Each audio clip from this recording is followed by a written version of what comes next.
ہمارا آج کا موضوع ہے افغانستان پاکستان ریجن۔ کس قدر عجیب بات ہے کہ سب کے سب جو ہمیں ایک صدی سے یہ درس دیتے تھے کہ برصغیر پاک و ہند ایک بہت بڑی اکائی ہے، یہ ایک خطہ ہے، یہ ایک تہذیب ہے، یہاں گنگا جمنا سوتے اور پھوٹتے ہیں، یہ پوتر دھرتی ہے، اس لیے اس خطے کو ایک ہو کر رہنا چاہیے۔ یہ سرحدی لکیریں بے معنی سی چیز ہیں، آج وہی ہمارے جغرافیے کو دوسری جانب نتھی کرتے ہیں جہاں ہم 1000 سال سے نتھی تھے۔ یہ ہوتی ہے میرے رب کی حکمت، اور یہ ہوتا ہے اس کا امر کہ جب وہ فیصلہ کرتا ہے تو پھر دشمن بھی نادانستہ طور پر اسی کے فیصلے پر عمل درآمد کی راہ ہموار کرتے ہیں۔ جب سے یہ مملکت خداداد پاکستان اس دنیا کے نقشے پر ظہور پذیر ہوئی، دنیا بھر کے ترقی یافتہ ممالک، ان کے تاریخ دان، ماہرین معاشرت اقتصادیات کے سب سے بڑے عالم، سب اس خطے کو انڈو پاک ریجن، برصغیر پاک و ہند، پھر ساؤتھ ایشیا کے نام سے پکارتے تھے۔ دنیا بھر کی یونیورسٹیوں میں اس نام سے تحقیقات ہوتی اور اسی تناظر میں پالیسیاں بنائی جاتی۔ بڑے بڑے سنجیدہ لکھنے والے جب سیاسی معاشی جائزے پیش کرتے تو پھر برصغیر کے جغرافیہ کو پیش نظر رکھ کر اس کے مستقبل کا تجزیہ کرتے۔ تمام سفارت خانوں میں انڈو پاک کے نام سے ڈیسک موجود ہوتا اور دنیا کے اکثر وزارت خارجہ کے دفاتر میں بھی یہی نام استعمال کیا جاتا۔ یہ وہ تاریخ کا ایک غیر فطری لحاظ تھا جو دنیا بھر کے دانشور، تاریخ دان، عالمی طاقتیں ہم پر مسلط کرتی تھیں اور ثابت کرتی تھیں کہ ہم جنم جنم سے ایک ہیں۔ لیکن وہ علاقہ جسے آئندہ دنوں میں میرے رسول صلی اللہ علیہ وسلم کی بشارتوں کی امین سرزمین بننا تھا، یہاں سے آقا علیہ السلام کی بشارتوں کی خوشنودی سنائی دینی تھی، یہاں سے مسلمانوں کی آخری فتح و نصرت کے پرچم بلند ہونا تھا۔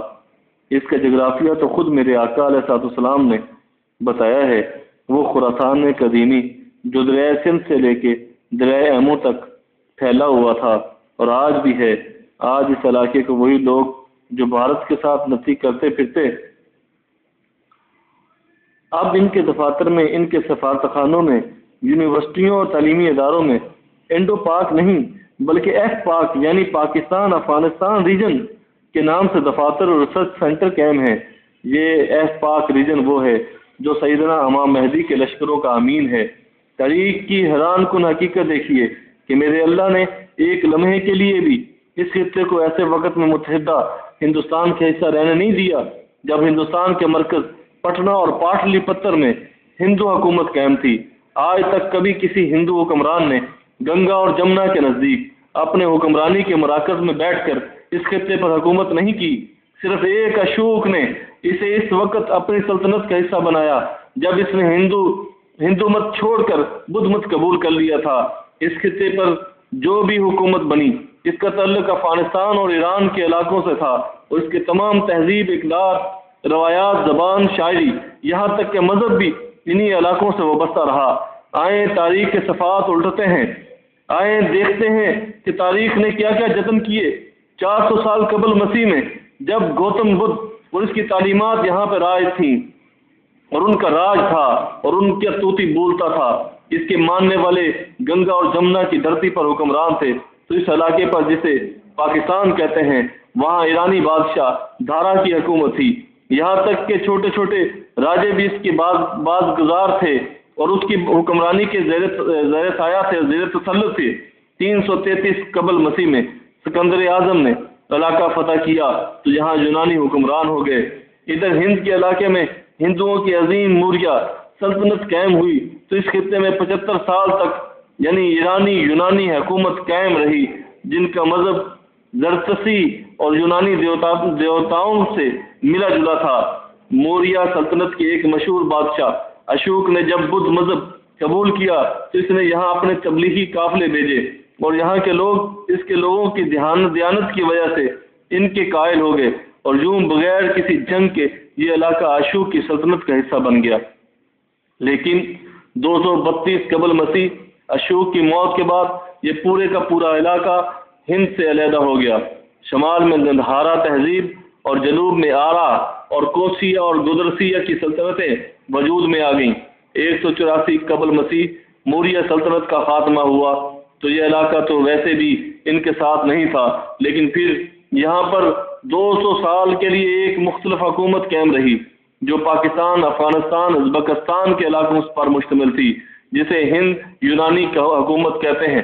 یہ حکومت 12 عیسوی تک قائم رہی، پھر 12 عیسوی سے 100 عیسوی تک تقریباً 80 سال وسط ایشیا کے خانہ بدوش حکومت کرتے رہے۔